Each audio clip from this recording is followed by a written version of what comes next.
오늘 우리에게 주시는 하나님의 말씀은 구약성경 이사야서 1장 16절에서 18절까지 말씀입니다. 함께 봉독합니다.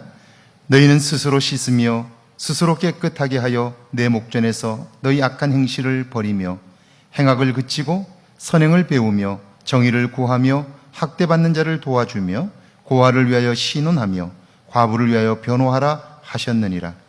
여호와께서 말씀하시되 오라 우리가 서로 변론하자. 너희의 죄가 주홍 같을지라도 눈과 같이 희어질 것이요 진홍같이 붉을지라도 양털같이 희게 되리라. 아멘. 하나님의 말씀입니다. 할렐루야. 오늘 하루도 하나님의 은혜가 여러분과 함께 하기를 주의 이름으로 축원합니다. 창세기 33장 10절에 보면 야곱이 형 에서를 만났던, 그래서 그 형에게 했던 말이 기록되어 있습니다. 그는 두려움 속에서 형을 만났고요, 이렇게 고백합니다. 내가 형님의 눈앞에서 은혜를 입었사오면 청하건대 내 손에서 이 예물을 받으시옵소서. 내가 형님의 얼굴을 배운즉 하나님의 얼굴을 본 것 같사오니 형님도 나를 기뻐하심이니이다. 그렇게 얘기해요. 이 말씀을 잘못 읽으면 야곱이 교활하게 감언 이설로 형을 지금 속이고 있다, 화가 난 형의 마음을 누그러뜨리려고 하고 있다, 그렇게 이해할 수 있는데, 그런데 그렇지 않아요. 왜냐하면 야곱은 지금 야복강 나루터에서 하나님과 씨름하여 이긴 자가 된, 이스라엘이 된 이후에 형을 만나요. 그러니까 이전에 그의 삶은 분명 교활하고 자기 목적을 위해서라면 수단과 방법을 가리지 않는 사람이었어요.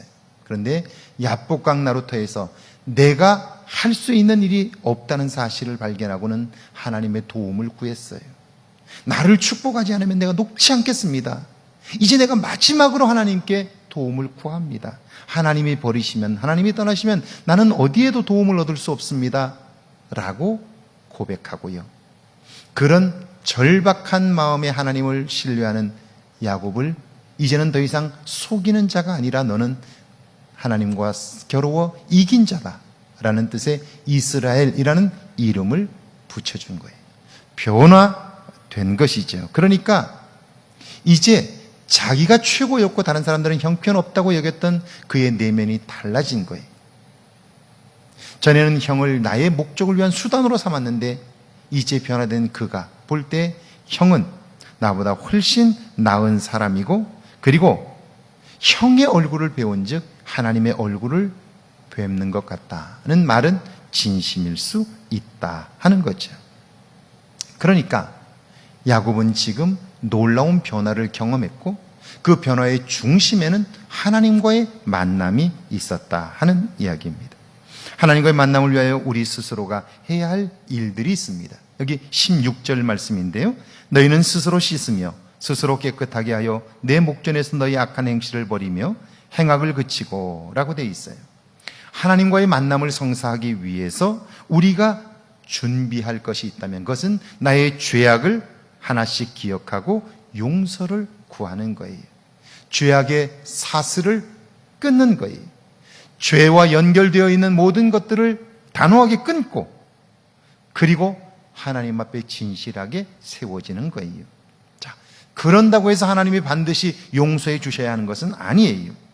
다만 하나님의 자비를 구하며 내가 할 일, 나 자신의 죄인됨을 발견했다면 이제 내가 하나님 앞에서 해야 할 일들을 최선을 다해서 하며 하나님의 도움을 구하는 거죠. 하나님과의 관계에서 용서를 구하는 것이 핵심이라면 사람들과의 관계에서 회복해야 할 것들도 있죠. 17절 말씀입니다. 선행을 배우며 정의를 구하며 학대받는 자를 도와주며 고아를 위하여 신원하며 과부를 위하여 변호하라 하셨느니라. 내가 죄악을 발견하고 하나님의 도움을 구했다면 이제부터는 하나님의 법대로 사는 일을 배워야 해요. 이것이 선이지요. 정의를 추구하며 학대받는 자를 돕고 고아와 과부를 살피는 거예요. 사람은 배우고 익히는 것으로 삶의 변화를 시작하지만 행함으로 인하여 변화의 기쁨을 경험하게 되는 거예요. 그러니까 하나님의 말씀이 진리이고 그 말씀대로 살면 하나님의 능력을 경험하지만 아는 것으로는 그런 변화를 경험하기 어려워요. 그 말씀을 믿고 행할 때에 하나님의 도우심을 발견하게 되고요. 아, 하나님은 살아계시다라고 경험하게 되는 거죠. 그러니까 하나님을 경험하지 못하고 내 안의 변화는 불가능하다라고 말할 수 있을 거예요. 하나님을 경험하면 그 기쁨이 내 안에 충만하게 되고요. 그 기쁨이 나로 하여금 하나님의 뜻대로 살게 이끌어가는 원동력이 되는 거죠. 기도는 결코 힘겨운 삶의 넋두리가 아닙니다. 막연한 바람도 아니에요.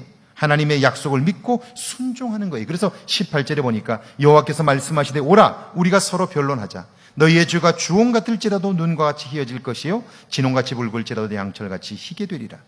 하나님이 우리에게 변론하자고 말씀해요.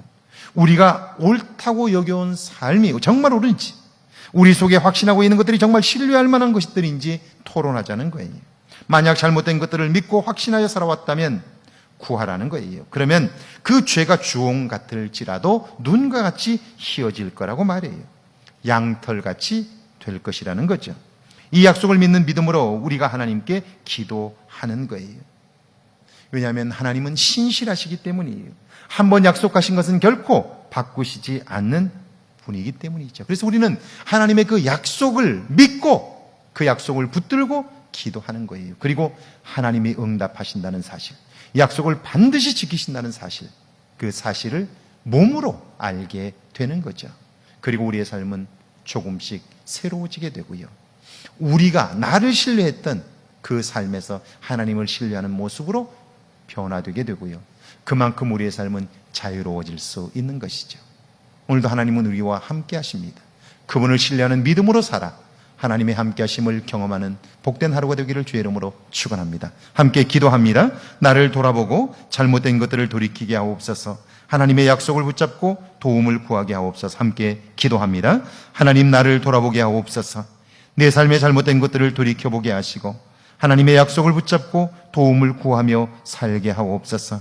그래 하나님 아버지 이 땅을 사는 동안 하나님의 도우심을 발견하게 하시고 하나님의 인도하심을 받기에 부족함이 없도록 도와주시되 날마다 나 자신을 돌아보게 하시고 하나님의 말씀에 서 있는가를 점검하게 하옵소서. 오늘 하루도 그런 복된 날이 되게 하시고 하나님을 경험하는 축복의 날들이 되게 하옵소서.